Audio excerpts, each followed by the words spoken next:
The mansion was silent, too silent. Then a scream shattered the stillness. "Help! Somebody, please!" cried Elena, her voice cracking as she knelt beside the little girl on the floor. 10-year-old Sophia lay trembling, her skin gray, her breaths shallow. Elena had only been hired 3 days ago, just another maid in the sprawling estate of millionaire Charles Davenport, 46, a man who lived by rules and routines, not feelings. But this wasn't routine. This was life slipping away. She slammed the emergency button. No answer. She dialed the nurse. Straight to voicemail. She tried Charles's number. Nothing but silence. Downstairs, the other staff whispered, "Don't get involved. Wait for the manager." Wait? When a child's life was draining in front of her? Elena's hands shook. She whispered to herself, "If I don't act now, she'll die." Her eyes darted to the far end of the hall, the locked office, Davenport's private sanctuary. She'd cleaned near it enough to know where the key hung, tagged "Do Not Remove." She ran. The key clicked. The door swung open. Leather chairs, polished glass, a wall safe. And on the desk, a car key fob, and a thick stack of cash. Elena didn't hesitate. She scooped Sophia into her arms, her own breath ragged under the weight, and bolted. Cameras blinked red. Alarms screamed. Security protocols shattered. Unauthorized access. Vehicle breach. But none of that mattered. Tires screeched as the Tesla roared out of the estate. Behind her, black SUVs spun into pursuit. Ahead of her, only one thought pounded like thunder in her chest. "Hold on, Sophia. Just hold on." And in that single reckless act, Elena crossed the line between being just a maid and becoming the one person willing to break every rule to save a life. Before I continue, if you're gripped by this moment, don't scroll away. If you like it, please subscribe and comment. If you don't like it, please like. This story is only just beginning, and what happens next will leave you stunned. The Tesla cut through the night like a streak of lightning, its silent hum drowned only by Elena's ragged breaths. Beside her, Sophia whimpered faintly, her tiny hands twitching against the seatbelt. "Stay with me, sweetheart. Just stay with me," Elena whispered, forcing her foot harder against the accelerator. Behind them, 2 black SUVs emerged from the shadows of the estate's iron gates, headlights blazing like predators on the hunt. Elena's heart skipped. She knew those vehicles, Lancaster Security, ruthless, unyielding, trained to protect property above people. And she had just broken every rule they guarded. The road blurred under the rush of tires. Elena swerved through traffic, horns blaring, curses flung from open windows. But she didn't care. Her only prayer was time. Time to reach the hospital before Sophia's fragile breaths gave way to silence. Sophia's lips parted, whispering so faintly Elena almost thought she imagined it. "It hurts." Elena's throat tightened. "I know, baby. Hold on." She stole a glance at the rearview mirror. The SUVs were gaining. Her chest burned. She wasn't a criminal. She wasn't a thief. She was just a maid who refused to stand by while a child slipped away. But who would believe her? The emergency ward doors burst open with a hiss as Elena stumbled inside, carrying Sophia in her arms. Nurses rushed forward, their faces a blur of urgency and precision. 10-year-old female, sickle cell crisis," Elena gasped, her voice breaking. "She can't breathe. Please!" Doctors snapped into motion. A crash cart appeared. A mask covered Sophia's pale face. Tubes, needles, commands barked in medical shorthand. Within seconds, the child disappeared behind swinging doors, swallowed by white light. Elena collapsed into a chair, chest heaving, palms slick with sweat. For the first time, she let herself feel the tremor in her bones. She wasn't supposed to be here. She wasn't supposed to touch Davenport's office, his car, his money. She wasn't supposed to matter, but none of those rules had mattered when Sophia's life hung by a thread. Her moment of quiet cracked when the hospital's automatic doors slid open again. This time, it wasn't nurses, it was them. 4 men in navy jackets, the Lancaster crest stitched over their hearts, stormed inside. Their boots echoed like a verdict. "That's her," one of them said coldly. Elena barely stood before the cuffs clicked around her wrists. "Wait, what are you doing? She saved that child," a nurse protested from behind the counter. She stole a millionaire's property, the guard snapped. Vehicle, cash, unauthorized entry. She's under arrest. Elena didn't fight. She didn't plead. She lowered her gaze, her chest rising and falling like she had run a marathon she knew she couldn't win. 15 minutes later, Charles Davenport himself arrived.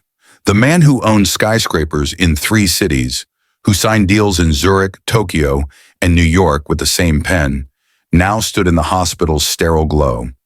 His tailored suit was immaculate, but his expression was colder than the marble floors beneath him. The head of security approached. "Sir, she's in holding.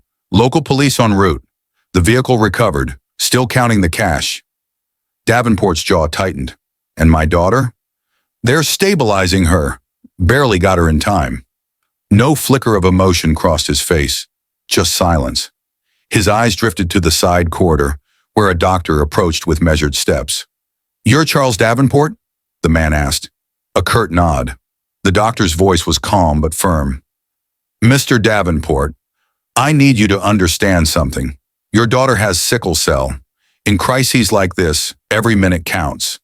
If that young woman hadn't brought her when she did," he paused, eyes heavy, "your daughter would have died." The word hung in the air like a blade. Davenport blinked. Once. Twice. He straightened his shoulders, but the air around him shifted, fragile now. "Your phones were off, your staff unreachable, your security protocol too slow," the doctor continued. His gaze hardened. "That maid saved your daughter, not you, not your systems. Her." He left Davenport standing in silence, every syllable burning into his chest like an accusation money couldn't erase. Down the hall, Elena sat in a small holding room, her wrists cuffed to a chair. Sweat dried on her neck, her hands red from the metal. She stared at the wall, not crying, not begging, just existing in a silence heavier than the cuffs themselves. The door opened. She turned slowly. Davenport stepped inside. No guards, no lawyers, just him. For the first time, he looked at her, really looked. The lines around her eyes from years of labor, the cracked knuckles, the exhaustion painted into her frame, and yet her gaze didn't waver. Her eyes, red but unafraid, met his with a steadiness that unsettled him. They said nothing at first. The hum of the fluorescent light was the only sound between them. Then, without a word, Davenport reached into his pocket. A silver key glinted as he unlocked her cuffs. "Come with me," he said quietly. Elena's breath caught. She hesitated. He added softer this time. "She's asking for you." The hallway to room 214 was dim, the air too heavy for a place that had just witnessed life clinging to its edge. Davenport walked ahead, his polished shoes striking sharp against the floor. Elena followed each step unsure, as if the ground might vanish beneath her. When the door opened, everything stilled. Sophia lay tucked under a pale blue blanket, an IV dripping slowly at her side. Her breathing steadier now, though her skin still fragile as porcelain. Her small fingers tapped against the sheet, as though counting something only she understood. Then her eyes shifted, and when she saw Elena, her face lit up, just for a second. "Tasha," she whispered, her voice thin but alive. It was the only voice in the room that didn't ask anything of her. Elena stepped forward, took the girl's hand gently. Her own eyes brimmed but didn't break. Behind them, Charles Davenport stood motionless. Not as a millionaire, not as a mogul, but as a father forced to face what he had almost lost, and the truth of who had saved it. Outside that quiet room, the storm was just beginning. By morning, the internet would roar with headlines. Maid arrested for stealing millionaire's car, daughter in critical condition. The world was about to pass judgment, and Charles Davenport would be forced to make a choice: defend the system that nearly killed his child, or stand beside the maid who had saved her. The night was long, but dawn came quickly, bringing with it a storm far louder than the alarms that had blared in the Davenport mansion. By sunrise, the world already knew. Headlines sprawled across digital screens, spreading faster than truth could catch up. Black maid steals millionaire's Tesla, possible kidnapping attempt. Household worker arrested after breach at Davenport estate. Child hospitalized after staff member's reckless stunt. No one waited for context. No one cared about motives. The image was enough. A maid in handcuffs, flanked by security, and a wealthy empire scrambling to protect its reputation. Inside room 214, the chaos outside didn't exist. Sophia slept soundly, her fragile chest rising and falling in rhythm with the machines around her. Elena sat at her bedside, fingers laced gently around the girl's hand. Her own freedom hung by a thread, but in that moment, none of it mattered. Behind them, Charles Davenport stood at the window, his reflection a fractured silhouette in the glass. The man who had built towers and corporations couldn't build a moment to erase the guilt clawing inside him. He had nearly lost her, his only child, while he was closing deals in Zurich, and it hadn't been his wealth, his staff, or his security that had saved her. It had been Elena, the maid he barely noticed, the one whose name he had almost forgotten. The silence stretched until it broke under a single voice. "She wants you to tell the truth." Elena's words were quiet, almost hesitant, but they pierced him sharper than any headline outside. Davenport turned, his jaw tightening. "The truth? You know what they're saying out there." Her eyes flicked toward the muted TV screen mounted in the corner, the captions rolling across images of flashing cameras and barricaded gates. "They think I'm a criminal, but you know better." For a moment, he didn't answer. Then, with a weight heavier than the empire he carried, he nodded once. By noon, the mansion's iron gates looked less like barriers and more like theater curtains. Dozens of reporters pressed against them, microphones thrust high, cameras flashing like a barrage of lightning. Helicopters circled above, their rotors slicing the heavy air. Every hour, speculation grew. Was the maid attempting blackmail? Was it a cover-up for negligence? Who was to blame? Inside, Davenport's staff buzzed like hornets, voices colliding in frantic whispers. Lawyers urged silence. Publicists drafted statements designed to deflect. Security chiefs demanded she be prosecuted to set an example. But Davenport wasn't listening to them. For the first time in years, he wasn't listening to anyone but himself, and Elena. When evening fell, a press conference was announced. No one expected it. Davenport rarely spoke to the media outside carefully curated events. Yet by sunset, cameras filled the lawn, lights bathing the marble pillars of the estate in harsh white glow. The gates opened slowly, deliberately. The crowd surged forward. And then he appeared, Charles Davenport, without his signature tie, without the polished veneer of a business titan, his sleeves rolled up, his face drawn. But what caught every camera's attention wasn't him. It was the woman standing beside him, Elena, no uniform, no apron. Dressed in a simple gray dress, her shoulders straight, though her hands trembled slightly at her sides. For the first time, the world saw her not as a maid, but as something more, though they didn't know it yet. A hush fell as Davenport approached the podium. He placed both hands firmly on its edges and took a long breath, his eyes sweeping the restless sea of faces before him. "Last night," he began, his voice steady but heavy, "my daughter nearly died." The crowd stilled. "And the only reason she is alive today is because of the woman standing beside me." Elena's heart jolted, but she held her ground. "Yes," Davenport continued, "she broke rules. She entered my office without permission. She took my car, my cash. But sometimes, rules are the problem." His voice deepened. "Because while my staff debated procedure, while my security guarded walls, while I was unreachable across the ocean, this woman acted. She carried my daughter out of a house drowning in silence. She drove through chaos. She risked everything. And because of her, Sophia is alive." Murmurs rippled through the press. Flashbulbs erupted like fireworks. Davenport's gaze didn't waver. "Her name is Elena Torres, and I want the world to remember it, because she did what I could not. She did what no one else dared to do. She chose my daughter's life over my rules." A pause. The air itself seemed to hold its breath. "Effective immediately, Elena will never again work as a maid in my household. I have created a trust in her name, and she will oversee the Davenport Family Medical Outreach Foundation going forward. Because if we are to build systems that truly protect children like my daughter, they must be led by people who act, not just speak." Gasps cut through the crowd. Some reporters scrambled to rewrite headlines in real time. Others leaned forward, eager for more. But Davenport had said enough. He stepped back, letting the silence seal his words. Beside him, Elena trembled, not from fear this time, but from the weight of transformation. A day ago, she was invisible.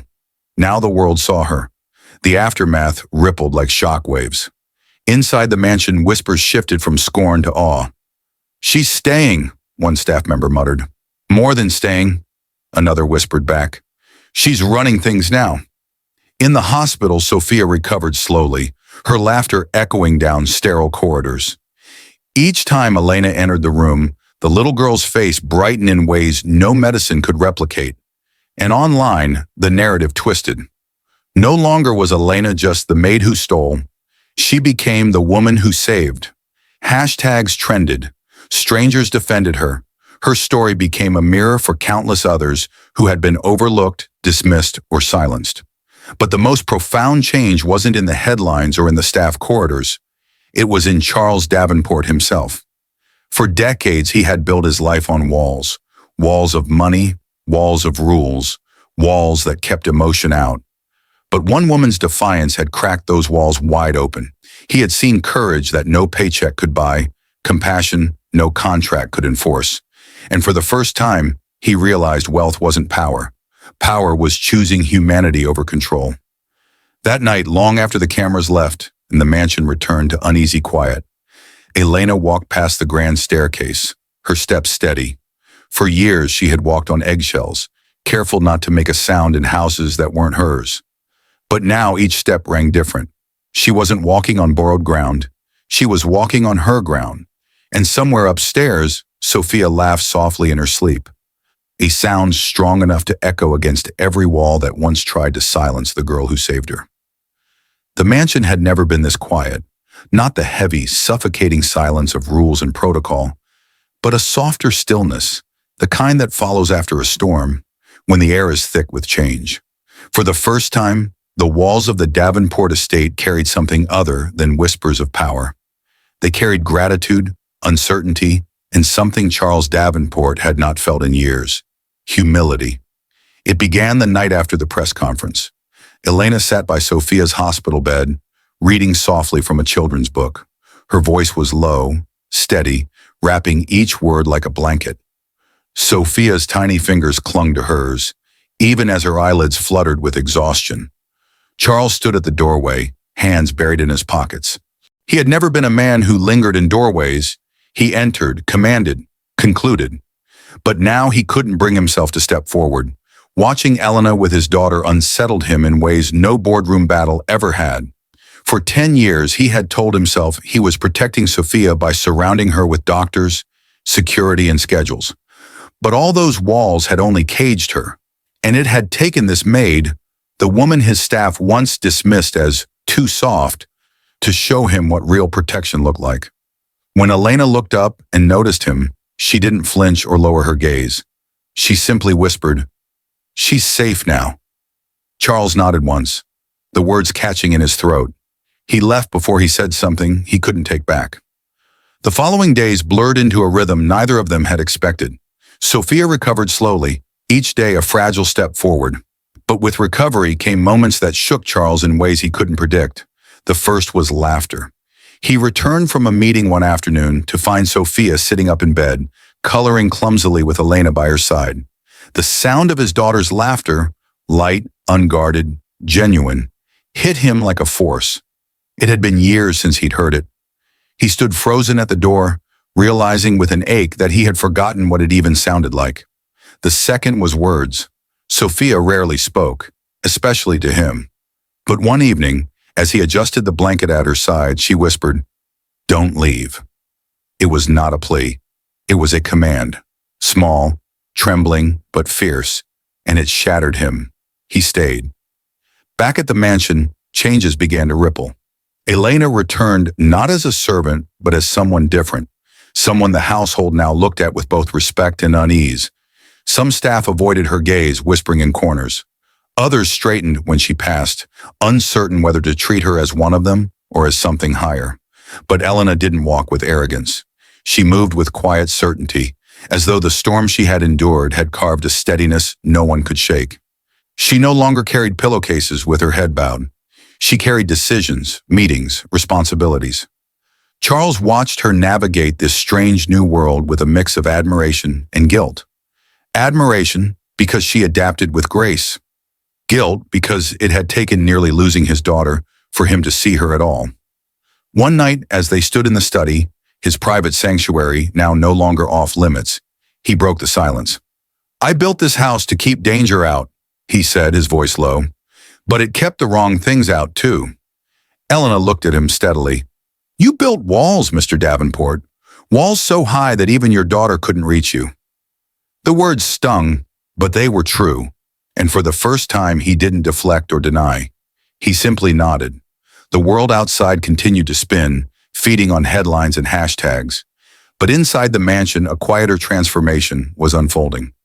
Charles began spending more time in Sophia's world instead of dragging her into his. He learned to sit on the floor with coloring books, to listen to her small stories about clouds shaped like castles, to smile without calculating what it cost. And in those moments, he noticed something startling. Elena wasn't just helping his daughter heal, she was helping him heal too. She asked questions no one else dared, about his long absences, about why he hid behind business calls, about why he couldn't say simple words like, "I'm sorry." She didn't accuse him. She simply asked, and her questions opened doors inside him he had kept locked for decades. One evening, as they sat by the fireplace, Sophia asleep upstairs, he admitted what he had never told anyone. "I didn't know how to be a father," he confessed. "After her mother passed, I thought giving her everything money could buy was enough. But it wasn't. It never was." Elena's voice was quiet but firm. "Children don't need perfection. They need presence." The fire crackled between them. For once, Charles didn't feel like the millionaire everyone looked up to. He felt like a man stripped of armor, staring at truths he could no longer avoid. Sophia's strength returned slowly, but with it came a new bond. One afternoon, she insisted on walking across the garden, her small hand gripping both Charles and Elena's. The air smelled of jasmine, the grass cool under their steps. For the first time, Charles wasn't leading, he was following. And as Sophia's laughter echoed across the lawn, Elena glanced at him, not with judgment, not with fear, but with something gentler. It was in that look that Charles understood. Transformation wasn't about erasing the past. It was about choosing differently in the present. The climax of his change came weeks later, at the inauguration of the new Davenport Medical Outreach Foundation. The press expected grandeur, fireworks, celebrity endorsements, polished speeches. What they witnessed instead was startling in its simplicity. On stage, under the soft glow of lights, stood Elena, no longer the invisible maid, but the director of a foundation dedicated to saving children like Sophia. Her voice was steady as she spoke of courage, compassion, and the importance of acting when rules fail. Charles stood beside her, not as the star, but as support. When she finished, he didn't speak of profits or legacies. He spoke of humility. "The greatest lesson of my life," he said, his voice breaking slightly, "was not learned in a boardroom. It was learned in the moment I realized I was powerless, and someone I overlooked showed me what true power was. Elena saved my daughter, and in doing so, she saved me." The crowd erupted in applause, but Charles didn't hear it. His eyes were on Sophia in the front row, her small hands clapping, her smile bright. And for the first time in years, he felt something deeper than success. He felt whole. That night, when the mansion lights dimmed and the world outside buzzed with praise, Charles found himself standing on the balcony, staring at the horizon.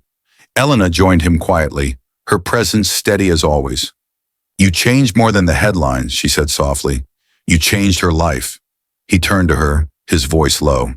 "Number, you changed it. I just finally saw what mattered." The silence between them wasn't heavy anymore. It was full of respect, of gratitude, of something neither could quite name. Inside, Sophia's laughter echoed once more, carrying through the halls that had once been built to keep everything out. And this time, Charles Davenport didn't turn away. He let it in. The ripple of change had begun within the mansion's walls, but it didn't stop there. By the time Sophia returned home from the hospital, the world outside was still divided. Some praised Elena as a hero, the woman who had defied wealth and rules to save a child's life. Hashtags like number not just a maid and number Elena saved her trended on social media. Letters poured into the Davenport office, written by strangers who said they finally saw themselves in her courage. But others weren't so kind. Talk show hosts sneered, twisting her actions into reckless theft. Pundits asked, what kind of precedent does it set when an employee steals from her employer and is rewarded? Even some of Charles's business partners whispered that he had lost control, that he had allowed sentiment to taint judgment. The divide was clear. The world was watching, but it hadn't decided which story to believe. Inside the Davenport estate, life was shifting in quieter ways. Sophia was stronger now. Her laughter filled the once sterile halls, her footsteps lighter with every passing day. But with her recovery came questions she was no longer afraid to ask. "Daddy," she said one afternoon as she colored on the carpet with Elena by her side, "why did everyone think Elena was bad?" Charles froze at the question. His empire had taught him how to navigate hostile takeovers, financial collapses, and international scrutiny, but not the honesty of a child's eyes. He lowered himself onto the floor beside her, his voice soft. Because sometimes people believe the wrong story. They look at someone's uniform or their job, and they decide what kind of person they are. But they were wrong about Elena. Sophia tilted her head. Like you were wrong too. The words cut deeper than she knew. Charles swallowed, then nodded. Yes, especially me. Elena looked up briefly, her expression unreadable, but Sophia smiled, satisfied with the answer, and returned to her drawing. For Charles, the conversation lingered long after the crayons were put away. He realized the fight wasn't just about protecting Elena now. It was about rewriting the story the world had written for her, and for countless others like her. That opportunity came sooner than expected. A month after Sophia's recovery, Davenport was invited to speak at the International Philanthropy Forum in New York, a gathering of millionaires, world leaders, and media giants. It was the stage where reputations were built or destroyed. His advisors urged him to decline. The scrutiny will be unbearable, they warned. Let this blow over quietly. But Charles refused. For years, he had spoken on stages about innovation, wealth, and global markets. Now he knew was the time to speak about something that actually mattered, and he would not stand alone. The night of the forum arrived. Manhattan glowed like a stage set, its skyscrapers glittering against the dark sky. Inside the grand hall, cameras lined the aisles, eager to capture the moment. When Charles stepped onto the stage, the audience expected the polished millionaire, the master of numbers and strategy. But what they saw instead was a man standing beside Elena Torres. She wasn't in gray anymore. She wore a navy dress, her posture tall, her eyes steady, not a symbol, not a shadow, an equal. The murmurs rose instantly. Who was she to share the spotlight? Why had Davenport brought her here? Charles let the questions hang before he spoke. I have stood on many stages, he began, voice carrying across the hall, to talk about money, about markets, about success. But none of it mattered when my daughter's life was slipping away. None of it. He paused, his gaze sweeping across the rows of suited faces. The woman beside me did what no system, no security, and no fortune could do. She saved my daughter. She didn't ask permission. She didn't wait for protocols. She acted. And that is what real leadership looks like. The room hushed, the weight of his words cutting through the usual hum of skepticism. Elena Torres is no longer an employee in my household. She is the director of the Davenport Foundation, an initiative dedicated to providing urgent medical access to children in crisis. Because no parent, rich or poor, should lose a child because help came too late. He stepped back slightly. And tonight, she will tell you why. Gas flickered through the crowd. A millionaire yielding the stage to a maid? Unthinkable. But Elena stepped forward, her voice clear. I wasn't supposed to matter, she began. I was supposed to keep my head down, do my work, and never ask questions. That's what the world told me. That's what this house told me. She glanced at Charles briefly, then back to the audience. But when I saw a little girl struggling to breathe, I realized rules meant nothing if they cost a life. So I broke them, and I'd do it again. Her voice rose, steady with conviction. Every day there are children like Sophia who don't make it in time. Because their families don't have money, because hospitals are too far, because no one acts.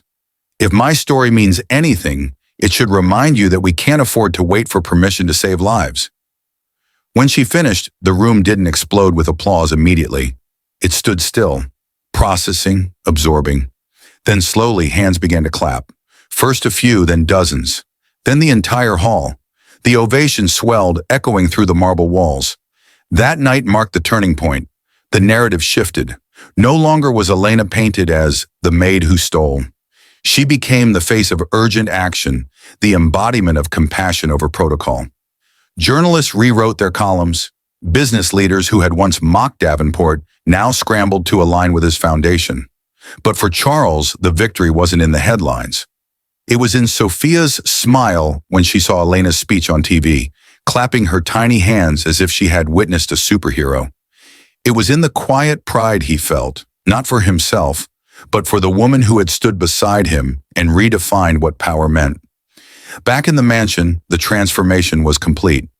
Elena's footsteps no longer echoed in hidden corridors. She walked openly, greeted by staff with respect. The whispers had turned to admiration. Even the house itself seemed different, less like a fortress, more like a home. Charles, too, had changed. He no longer disappeared on endless trips. He no longer buried himself behind locked doors. He learned to linger at dinner tables, to listen, to laugh. One evening, as he watched Sophia and Elena playing chess in the sunroom, he realized something profound. Wealth had always given him control, but love, courage, and presence, those gave him meaning. And meaning, he knew now, was the only legacy worth leaving. The final act came quietly, with no cameras, no speeches. Charles called his legal team to the study. Papers were drawn, signatures made. He ensured Sophia's future was secure, of course. But alongside her, he placed Elena's name, formally, permanently, into the foundation's charter. Not as a figurehead, not as charity, but as co-founder. When he handed her the papers, she looked at him stunned. "I don't need this," she whispered. He shook his head.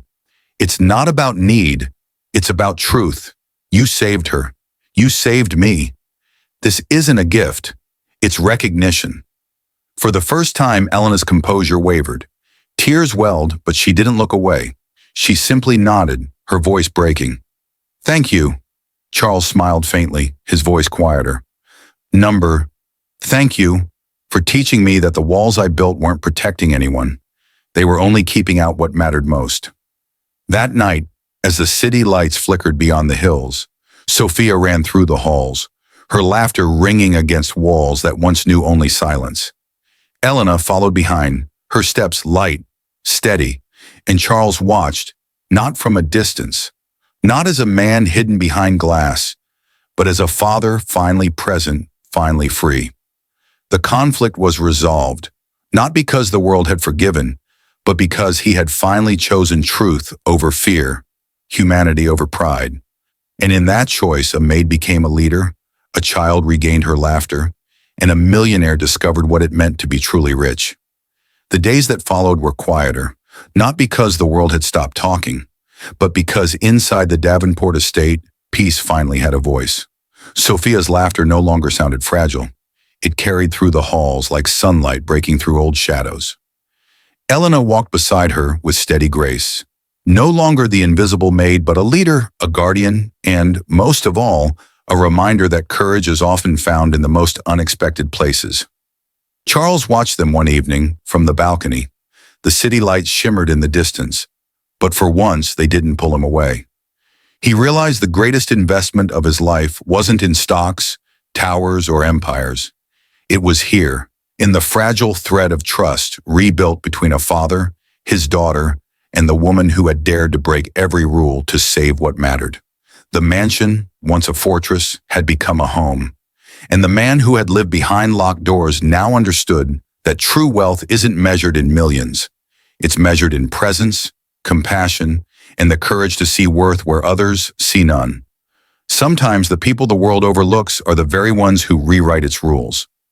Elena wasn't just the maid anymore. She was proof that real heroes don't wait for permission, they act. And maybe that's the reminder we all need, to see, to listen, and to value those who quietly carry the strength to change everything. If this story moved you, share it with someone who needs hope today. And remember, if you like it, please subscribe and comment. If you don't like it, please like. Stories like these remind us, dignity, courage, and love will always be the truest form of power.